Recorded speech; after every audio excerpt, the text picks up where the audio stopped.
नमस्कार, आप देख रहे हैं न्यूज नेशन। आपके साथ मैं हूं सबीना तामंग देशमुख। केंद्रीय गृह मंत्री अमित शाह का आज छत्तीसगढ़ दौरा है। कुछ ही देर में अमित शाह जगदलपुर भी पहुंच जाएंगे। दरअसल अमित शाह यहां पर 23 शहीद हुए जवानों को श्रद्धांजलि देंगे। रायपुर में जख्मी जवानों से भी अमित शाह आज मुलाकात करेंगे, उनका हालचाल जानेंगे।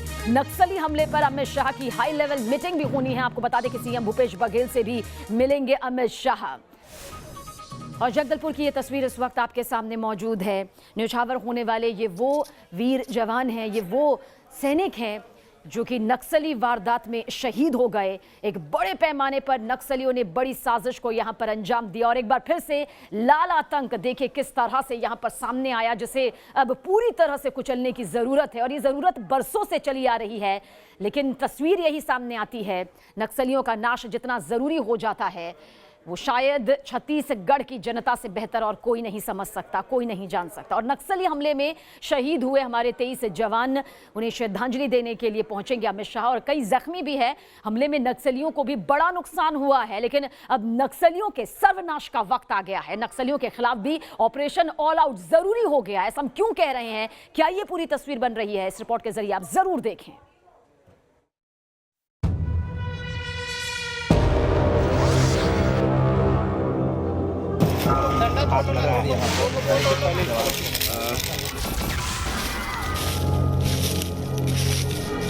जवानों ने अपना खून जो देश के लिए बहाया है वो व्यर्थ नहीं जाएगा। नक्सलियों के खिलाफ ऑपरेशन में एक चूक हुई और इस एक चूक की कीमत 20 से ज्यादा जवानों की शहादत से चुकानी पड़ी।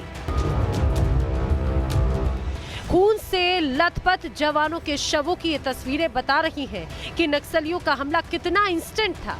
इतनी फुल प्रूफ तैयारी के साथ हमला किया गया कि जवानों को संभलने तक का मौका नहीं मिला। तर्रेम के इस इलाके में जवानों की एक बड़ी टुकड़ी को निशाना बनाने के लिए नक्सलियों ने किस स्तर की तैयारी की थी, इस वाकये को हम दिखाएंगे अभी आपको। कि ठीक आप मेरे पीछे देख सकते हैं, यहाँ नक्सलियों ने जवानों पर हमला करने का एक बड़ा बम दागा हुआ था। एक साक्ष्य के रूप में, एक प्रमाण के रूप में से माना जा सकता है कि नक्सलियों की इस मुठभेड़ को अंजाम देने के लिए जिस तरह की व्यापक तैयारी की गई थी, ये इस एक उदाहरण हो सकता है। सवाल है कि आखिर चूक हुई कहाँ? कैसे हमारे सुरक्षा बल के जवान नक्सलियों के ट्रैप में फंस गए? उस मैसेज का सच क्या है जो खुद नक्सलियों ने साजिश के तहत वायरल किया था, बताएंगे। पहले न्यूज नेशन के कैमरे में कैद हुई ग्राउंड जीरो की इन तस्वीरों को देखिए। बीजापुर के जंगल से आई इन तस्वीरों को देख आपकी आंखें नम होंगी और खून भी खौलेगा। यहाँ जो नज़ारा है तो वो नज़ारा ये कि यहाँ पड़े हैं जवानों के क्षत विक्षत शव। आप देख सकते हैं कि यहाँ गोलियों और धमाके की जद में आने से एक जवान के शरीर के चिथड़े ही उड़ गए। छत्तीसगढ़ का बीजापुर जिला, जहां के तर्रेम थाना इलाके के सिंगरेल और पूर्णिया के बीच नक्सलियों के साथ सुरक्षा बलों की मुठभेड़ हुई। अब तक जो जानकारी सामने आई है उसके मुताबिक सुरक्षा बलों को तर्रेम गांव के लोगों से एक मैसेज मिला था, जिसमें कहा गया था कि नक्सलियों का दूसरा सबसे बड़ा नेता माडवी हिटमा आने वाला है। मैसेज के मुताबिक उसके साथ करीब 200 नक्सली भी होंगे। सूत्रों के मुताबिक इसी मैसेज को लेकर चूक हुई। सुरक्षा बलों ने जौनागुड़ा की पहाड़ियों पर नक्सलियों को घेरने के लिए कूच किया। सीआरपीएफ के कोबरा कमांडो, बस्तारिया बटालियन और स्पेशल टास्क फोर्स के करीब 2000 जवानों ने एक साथ ऑपरेशन शुरू किया। लेकिन जब वो जौनागुड़ा की पहाड़ियों तक पहुंचे तो पहाड़ियों पर सैकड़ों की संख्या में नक्सली पहले से घात लगाकर बैठे थे। नक्सलियों ने ऊंचाई वाली पोजीशन का फायदा उठाया और जवानों के जद में आते ही उन पर अंधाधुंध फायरिंग शुरू कर दी। बात ये बता दूं कि जब ये मुठभेड़ इतनी भयानक थी कि इस इलाके के जितने कई सारे पेड़ों में जो गोलियों के निशान हैं आप देख सकते हैं, और गोलियों के निशानों के साथ ही कई ज़मीनों पर खून के धब्बे भी जवानों के पड़े हुए हैं। इस वक्त निगरानी के लिए ठीक मेरे ऊपर आसमान पे ड्रोन को भी उड़ाया जा रहा है। ड्रोन की मदद ली जा रही है ताकि किसी तरह की नक्सल मूवमेंट अगर हो, हलचल हो तो उसके जवाब में जवान तैयार रह सके। जौनागुड़ा की पहाड़ियां यू शेप के आकार की है। इन्हीं पहाड़ियों पर करीब 300 नक्सली पहले से घात लगाकर सुरक्षा बलों के जवानों का इंतजार कर रहे थे। जैसे ही जवानों की मूवमेंट शुरू हुई, नक्सलियों ने 3 तरफ से घेरकर जवानों पर हमला कर दिया। हम लोग का ये निर्णय थे मतलब इस क्षेत्र में जाना है और नक्सल संगठन के खिलाफ कार्रवाई करना है। उस हिसाब से पूरा सूचना का आधार पर तैयारी के साथ गए थे, लेकिन तब मुठभेड़ हुई थे आमने सामने लड़ाई में, जो युद्ध में मतलब जो हमारा जवान बहादुरी से लड़ा है, इसके बावजूद भी हमला नुकसान हुआ। इस हमले के बाद गृह मंत्री अमित शाह ने अपना असम दौरा रद्द कर दिया। सर्च ऑपरेशन चल रहा है, मगर दोनों ओर का नुकसान हुआ है, हमारे जवान शहीद हुए हैं। मैं उन सभी जवानों को श्रद्धांजलि भी देता हूं और उनके परिवारजनों को और देश को इतना विश्वास दिलाना चाहता हूं कि जवानों ने अपना खून जो देश के लिए बहाया है वो व्यर्थ नहीं जाएगा। हमारी लड़ाई और मजबूती के साथ और मक्कमता के साथ और तीव्रता के साथ इन नक्सलियों के खिलाफ चालू रहेगी और हम इसको परिणाम तक ले जाएंगे। धन्यवाद। नक्सलियों के साथ मुठभेड़ के करीब 24 घंटों के बाद जख्मी जवानों का रेस्क्यू शुरू हुआ। तर्रेम इलाके में हुई मुठभेड़ के 24 घंटे बाद आखिरकार जवानों की बैकअप पार्टी घटनास्थल पर पहुंच चुकी है। अब ठीक देख सकते हैं इस इलाके में अब जवान यहां पहुंच चुके हैं जो अपने साथी जवानों के शवों को ले जाने की तैयारी में हैं और इसी तरह ही पूरे इलाके में नक्सलियों की किसी तरह की मौजूदगी की सूचना भी बार बार मिल रही है, तो इसलिए एहतियातन जवान पूरे इलाके को कवर कर रहे हैं ताकि किसी तरह की उन्हें इस शवों को ले जाने में किसी तरह की दिक्कत न आए। दुर्दांत नक्सलियों ने जवानों की हत्या के बाद उनके हथियार लूटे, यहाँ तक कि उनके कपड़े और उनके जूते तक लेकर भाग गए। यहाँ मैं बताना चाहूँगा कि घटना को अंजाम देने के बाद नक्सलियों ने किस तरह से अमानवीयता का भी काफ़ी अमानवीय व्यवहार भी जवानों के शवों के साथ किया।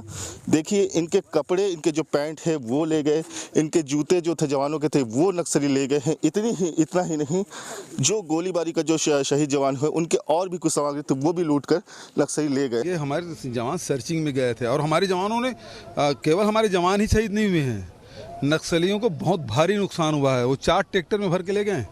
जिस मारवी हिडमा के खिलाफ ये पूरा ऑपरेशन चलाया गया था वो कौन है ये भी समझ लीजिए। नरसंहार का मास्टरमाइंड का पूरा नाम है मारवी हिडमा। पुलिस ने इस पर 25 लाख का इनाम घोषित कर रखा है। हिडमा को संतोष उर्फ इंदमुल उर्फ पोडियाम भीमा जैसे कई नामों से भी जाना जाता है। ये छत्तीसगढ़ पुलिस समेत कई नक्सल प्रभावित राज्यों की पुलिस के लिए मोस्ट वांटेड नक्सली है। छत्तीसगढ़ के जिस बीजापुर जिले में ये नक्सली वारदात हुई उसी से लगता जिला सुकमा है, जहां नक्सली कमांडर हिडमा का पैतृक गांव है। पूरा सुकमा हिडमा का नक्सल गढ़ माना जाता है। कदकाठी में हिडमा भले ही बेहद दुबला पतला दिखता है, लेकिन नक्सली संगठनों में उसका कद काफी बड़ा है। नक्सली वारदात को अंजाम देकर उसने अपनी मौत का काउंटडाउन शुरू कर दिया। गृह मंत्री ने भी साफ कर दिया है कि छत्तीसगढ़ में शहीद हुए जवानों की शहादत बेकार नहीं जाएगी। माना जा रहा है कि अगले कुछ दिनों में नक्सलियों के खिलाफ एक बड़ा ऑपरेशन शुरू किया जा सकता है। Team news nation. और ज्यादा जानकारी के लिए मेरे सहयोगी धीरेन्द्र पुंडीर इस वक्त हमारे साथ में मौजूद है। धीरेन्द्र, एक वाकई दर्दनाक तस्वीर सामने आती है जब हम किसी एक जवान को भी यहाँ पर खोते हैं, और खासतौर से वो लाल आतंक जिसे खत्म करने के दावे और जिसे खत्म करने के तौर तरीके के बरसों से चले आ रहे हैं, लेकिन जिसमें बदलाव नजर नहीं आता। उस दावे की पोल धीरेन्द्र कितनी खुलती नजर आती है जिसमें राज्य सरकार ये कहती है कि पिछले 1.5-2 सालों में नक्सलवाद कमजोर हुआ है, लेकिन दुर्दांत, हैवान और बेहद खूंखार हिडमा ने क्या एक बार फिर ये साबित कर दिया कि वजूद है, और वो वजूद है जिसमें एक सोची समझी रणनीति और साजिश के तहत हमारे 23 जवान शहीद हो जाते हैं। देखिए, एक बहुत बड़ी दुर्घटना है जिसको इस पूरे घटनाक्रम में सरकारें अपनी बचाव के लिए इस तरह के शब्द इस्तेमाल कर रही हैं। लेकिन अगर मैं चूंकि पहले तो घटना पर बातचीत कर सकते हैं जैसे एचएम है, उसके बाद वो रिव्यू करेंगे इस पूरी सिचुएशंस का अधिकारियों के साथ। इस घटनास्थल से लौटने के बाद वो पूरी हाई लेवल मीटिंग होगी, रिव्यू होगा, और उसमें इस चीज़ पर गौर जरूर किया जाएगा कि जिस तरह से इंटेलिजेंस आया उसके बाद उस पर क्यों नहीं किसी तरह से जो एक काउंटर चेक किया जाता है उस तरह का चेक नहीं हुआ। एक नॉर्मल प्रोसेस होती है क्योंकि इस तरह के कई कई सारे सबीना इससे पहले भी जो हुए उनमें इस तरह से ये ट्रैप डालते हैं लगातार इस पूरे इलाके में। सुकमा, बीजापुर और ये चिंतनलाल, ये पूरा इलाका अगर 2010 की घटना से अब तक का हम गौर करते हैं तो इसमें ये तमाम चीज़ें दिखाई देती हैं।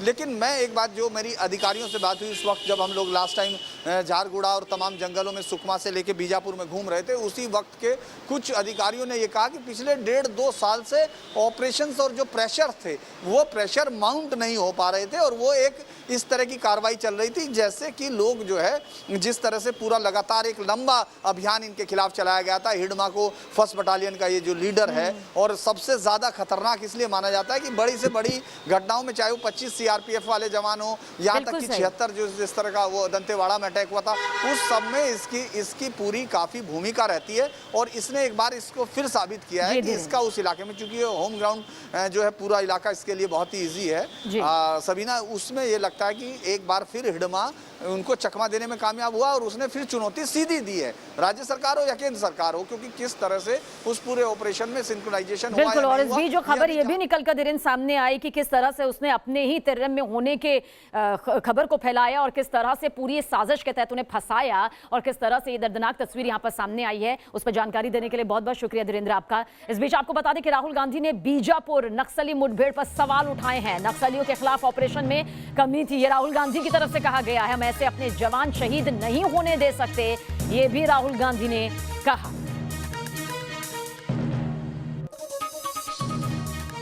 छत्तीसगढ़ के बीजापुर में हुए नक्सली हमले में शहीद जवानों के घर मातम पसरा हुआ है। शहीद जवानों में अयोध्या के लाल राजकुमार यादव भी थे। पूरे परिवार की जिम्मेदारी उठाने वाले राजकुमार के भाई को अब भी यकीन नहीं हो रहा कि उनका भाई अब इस दुनिया में नहीं रहा। अयोध्या के रहने वाले राजकुमार यादव की शहादत की खबर जैसे ही वहां लोगों तक पहुंची, रानोपाली मोहल्ले में सन्नाटा पसर गया और उनके घर पर लोगों का तांता लग गया। बीजापुर में नक्सलियों से मुठभेड़ के दौरान राजकुमार ने अपने प्राण निछावर कर दिए। राजकुमार की शहादत की खबर मिलते ही सीएम योगी के आदेश पर डीएम और एसएसपी शहीद के घर पहुंचे। माननीय मुख्यमंत्री जी का यही निर्देश है और यही संदेश है कि शासन प्रशासन पूरी तरीके से परिवार के साथ है, वो अपने आप को अकेला ना महसूस करें और बहुत बड़ा बलिदान उन्होंने देश के लिए दिया है। देश और समाज उनके लिए हमेशा कृतज्ञ रहेगा। शहीद राजकुमार के कंधों पर अपने परिवार की पूरी जिम्मेदारी थी। पिता का साया सर से पहले ही उठ चुका था। घर में बीमार बूढ़ी माँ है, भाई बहन के साथ साथ पत्नी और 2 बच्चे। बड़ा बेटा 10वीं क्लास में है तो छोटा बेटा 6ठी में पढ़ता है। रामविलास को अभी यकीन नहीं हो रहा कि उनके बड़े भाई राजकुमार अब इस दुनिया में नहीं है। यहाँ पे ये गए हैं 10 जनवरी को गए हैं, माता जी का ऑपरेशन करा के उसके बाद घर पे रख के करके तब गए हैं। घर के करता धरता वही थे, सब कुछ वही देखते थे। अभी तक पिताजी बहुत परेशान हो चुके हैं, सारा कारोबार वही देखते थे अभी तक।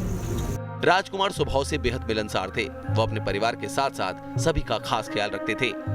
आज उनकी शहादत के बाद उन्हें हर कोई याद कर रहा है। स्वभाव बड़ा अच्छा था बच्चे का जी, भाई घर के देख रेख करता था पूरा। एक भाई नौकरी नहीं करा, घर पे रह रहा है, सारी जिम्मेदारी उसके ऊपर। सीएम योगी की तरफ से शहीद राजकुमार के परिवार को 50 लाख रुपए की आर्थिक सहायता देने के साथ साथ परिवार के एक सदस्य को सरकारी नौकरी देने का वादा किया गया है। पूरा प्रशासन इस दुख की घड़ी में इस परिवार के साथ है। माननीय मुख्यमंत्री जी ने 50 लाख रुपए की सहायता राशि देने की घोषणा की है। साथ ही पूरे राजकीय सम्मान के साथ शहीद का पूरा अंत्येष्टि होगा।